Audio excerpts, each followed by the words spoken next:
So as we continue looking at the events in Europe and really globally between the wars, we have to recognize that the Soviet Union, the newly created Soviet Union, is not the only place where we'll see struggles for power and even behaviors of totalitarianism. China is going to find great difficulty as it pushes into modernization and industrialization. The efforts are being promoted by a nationalist spirit.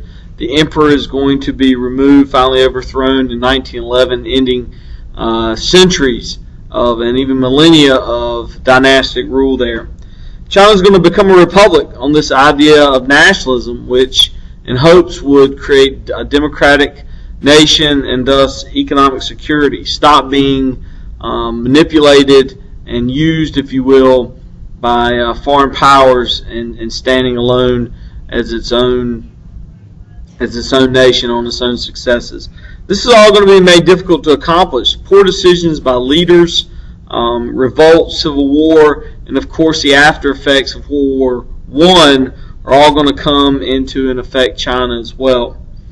So a competition for power between the nationalists and the communists, with the leaders of each side pitted against one another, is going to bring more civil war, which is going to lead to, in the early 1930s, the Communist Party actually fleeing the scene of battle here to the west in what is called the Long March, moving to the very mountainous region of the western part of that nation. This is both a devastating event for the communists as they lose massive amounts of people on the arduous journey. It's very dangerous, but also it could be seen as a positive unifying experience as it brings the movement closer together and makes it perhaps even stronger.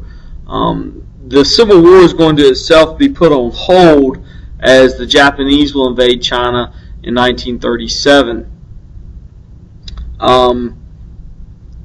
After which, of course, they move into really involvement in World War II, and then we'll talk about how the communists kind of reassert themselves and finally become a dominant force in the late 1940s.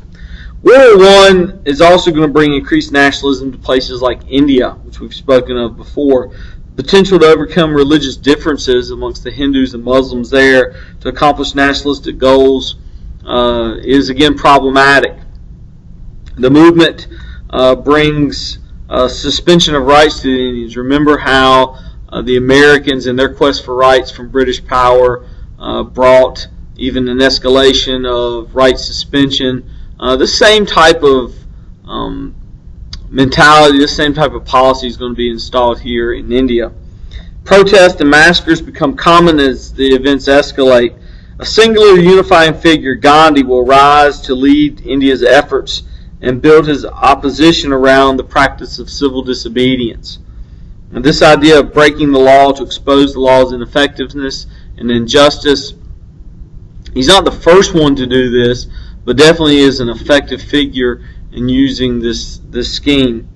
So Gandhi leads unified efforts with events like the Salt March. This is as the British had made the buying of salt from British sources the only way of getting that resource. It became illegal to make one's own salt. So in a huge protest, thousands of Indians marched with Gandhi down to the shore and in huge pots boiled ocean water to make salt. This was illegal. Many were arrested, and of course Gandhi was arrested as a political dissident. The idea behind civil disobedience is you have to accept the consequences, and you're doing this intentionally so that you can expose the injustice of the law.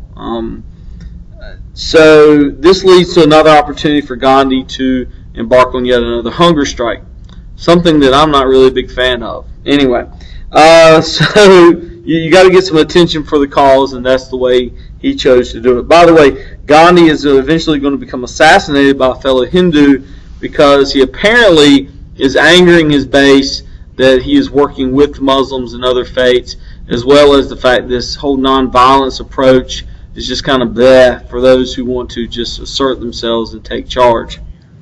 So, what nationalism is doing in other parts of the world? Let's look at other parts of Southwest Asia. Let's look at Turkey. With the breakup of the Ottoman Empire after World War I. Turkey is going to take that opportunity to form itself on the basis of being a secular republic. This is a part of the world where there's definitely some cultural, ethnic, and even religious attitudes that could have built itself into a different type of nation, maybe even a theocratic regime, but they chose not to, which is interesting. In Persia, which we've talked about before, this has been a point of contention between European powers like Great Britain and Russia for resource reasons. Conflict is going to also birth nationalism there to the point that they will be able to create the nation of Iran in 1939. And then to the Arabian Peninsula. The unified nation of Saudi Arabia becomes a reality as a result of nationalistic efforts in 1932. They're going to keep the Arab Islamic traditions of that part of the world with their leadership having a monarchy, which still exists today, and their legal system. Yet they're going to establish limits to that and make a case for a very untheocratic regime in some context. There is movements within Saudi Arabia still today that are pushing for more of a theocratic viewpoint of their government, and so there's some dissent there as well. The oil in this region of Southwest Asia is going to continue and continues today to be a cause for Western nations to meddle in their affairs and try to dominate them. Sometimes this comes with very consequential impacts, not necessarily to the benefit of any of the players involved. So there we are between the wars. We're setting the stage up. Again, many problems are being solved. New nations are being created as you look at the world map.